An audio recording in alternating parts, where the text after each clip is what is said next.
السلام علیکم ورحمۃ اللہ وبرکاتہ۔ ہم ایک کتاب کا مطالعہ کر رہے ہیں جس کا نام ہے تاریخ اسلام۔ اس کے مصنف ہیں ڈاکٹر حمید الدین۔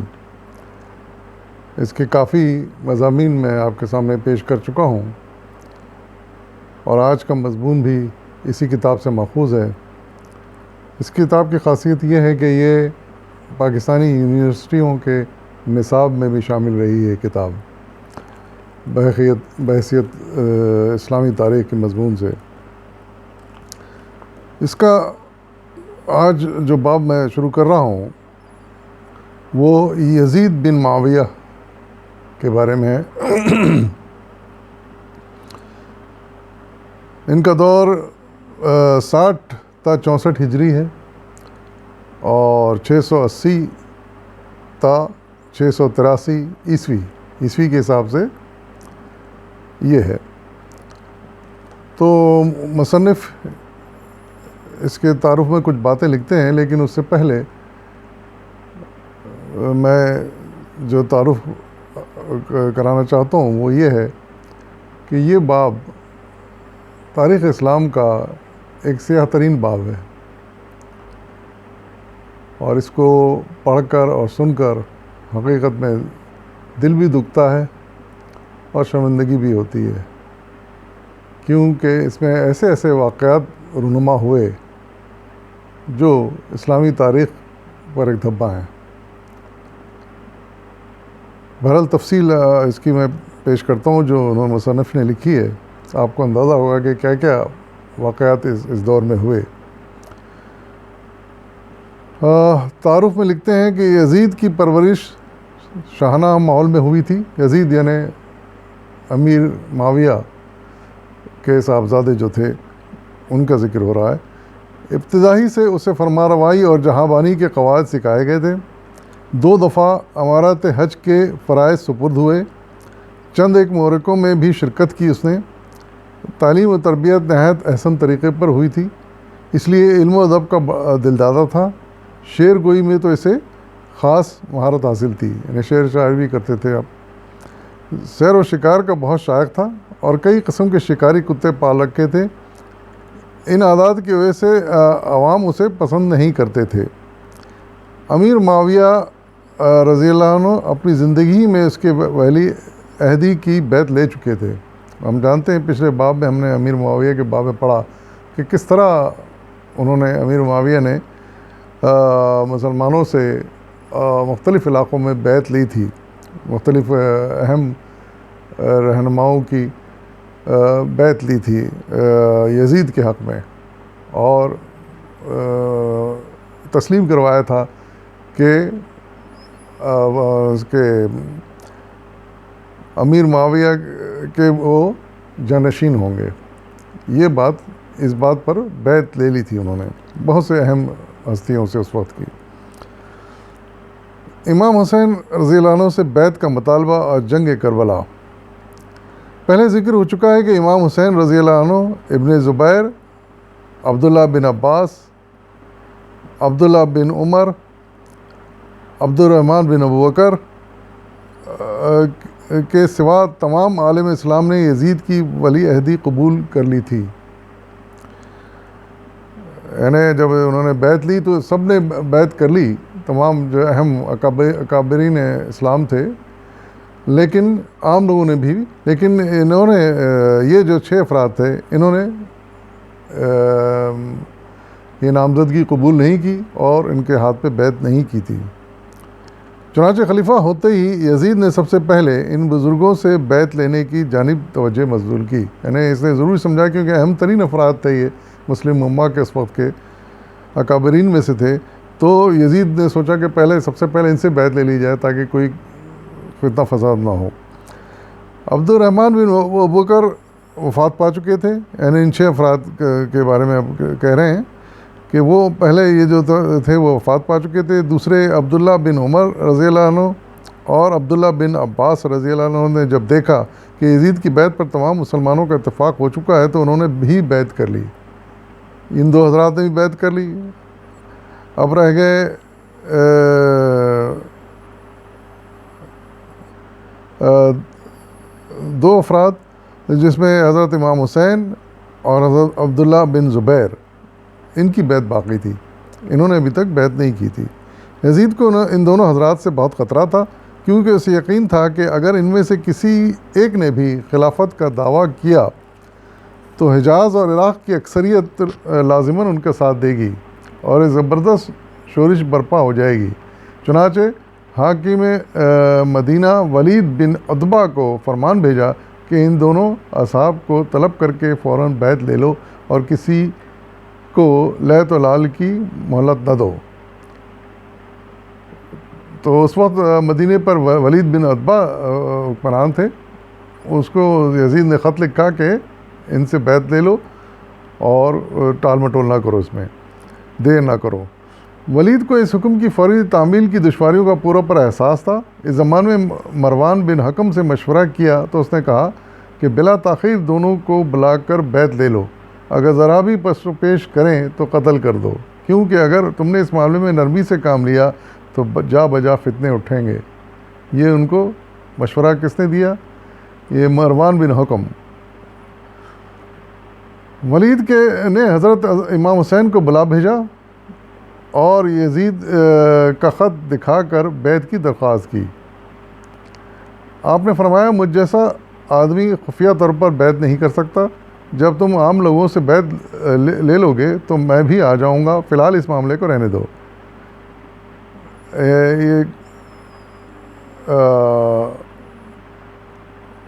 فی الحال اس معاملے کو رہنے دے۔ ولید فطری طور پر بڑا امن پسند اور نیک نفس واقع ہوا تھا، اس نے کسی قسم کا دباؤ ڈالنا مناسب نہ سمجھا اور بغیر بیعت لیے حضرت حسین رضی اللہ عنہ کو رخصت کر دیا۔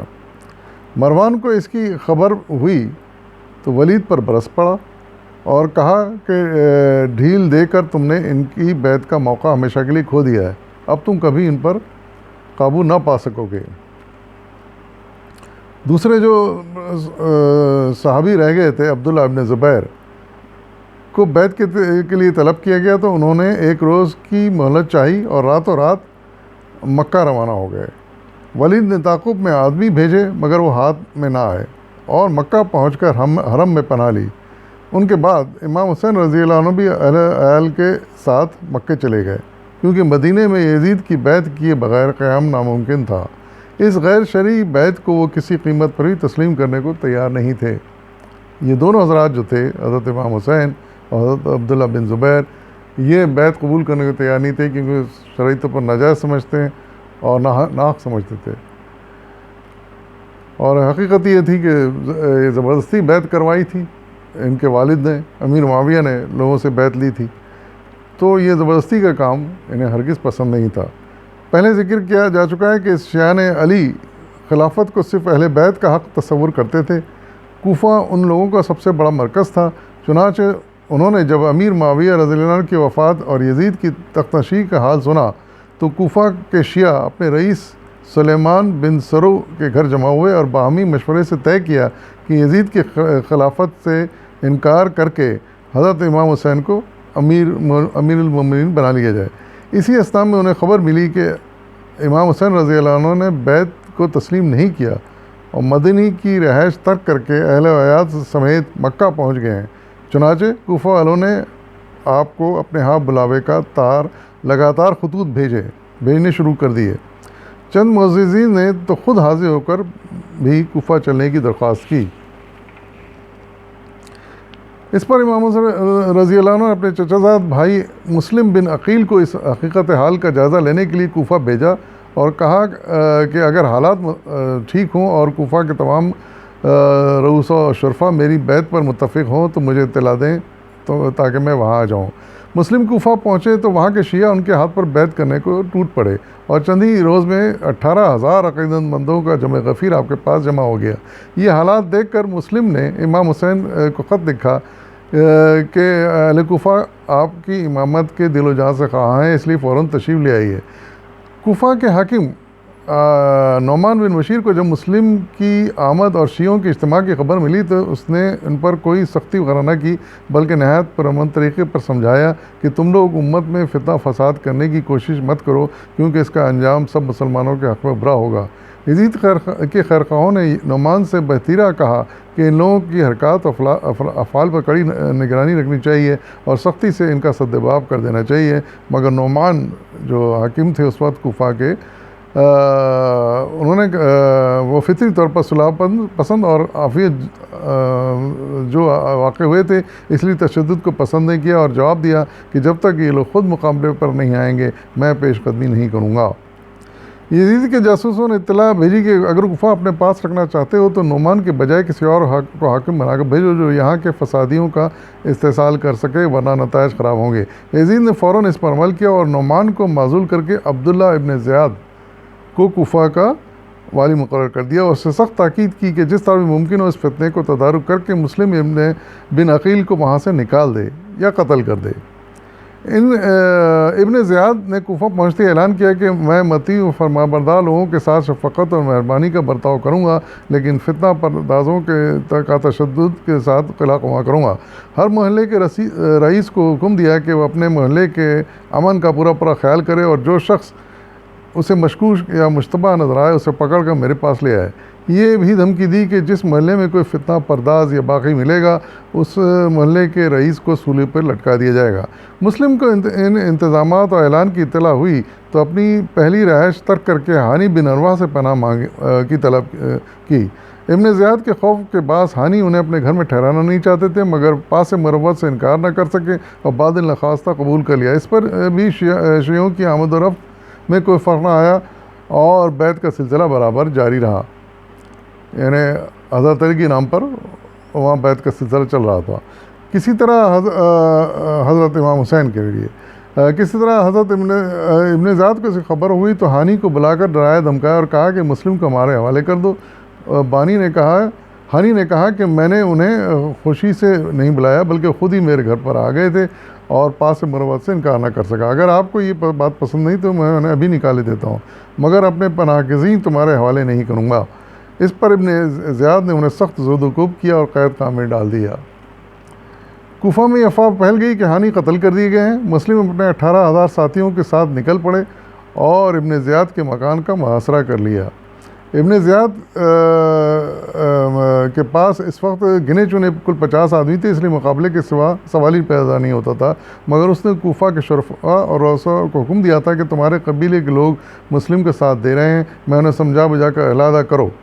ساتھ ہی جو لوگ مسلم کی حمایت ترک کر کے امیر کی اطاعت قبول کر لیں گے انہیں انعام و کرام سے مالا مال کر دیا جائے گا، اور جو مخالفت سے باز نہیں آئیں گے انہیں سخت اذیتیں دی جائیں گی۔ انعام و کرام کا لالچ، سزا کا خوف رؤساء کے سمجھانے سے اکثر لوگوں نے مسلم کا ساتھ چھوڑ دیا۔ صرف 30 جانثار رہ گئے، یعنی کہاں 18,000 کہاں صرف 30 رہ گئے۔